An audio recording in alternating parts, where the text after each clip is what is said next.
Welcome to Day 27 of President's Faith Awareness Month. John F. Kennedy, World War II war hero, 35th President of the United States, a Democrat, said this on February 9, 1961.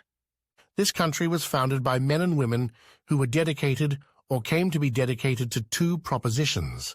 First, a strong religious conviction, and secondly, a recognition that this conviction could flourish only under a system of freedom. He said this 2 years later on January 14, 1963. This country cannot afford to be materially rich and spiritually poor. President Kennedy said this on February 9, 1961, at the 9th Annual Presidential Prayer Breakfast. While they came from a wide variety of religious backgrounds and held a wide variety of religious beliefs, each of our presidents in his own way has placed a special trust in God. Those who were strongest intellectually were also strongest spiritually. Keeping in mind that when a man's ways please the Lord, he maketh even his enemies to be at peace with him.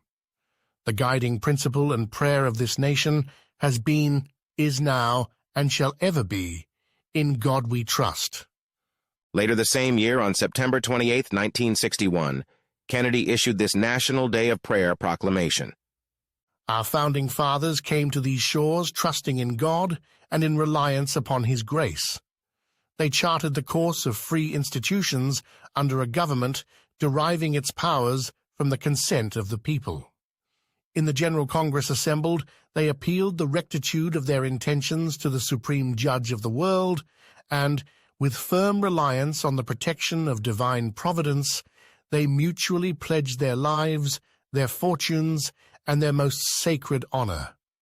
Recognizing our own shortcomings, may we be granted forgiveness and cleansing, that God shall bless us and be gracious unto us, and cause His face to shine upon us as we stand every one of us on this day in His presence.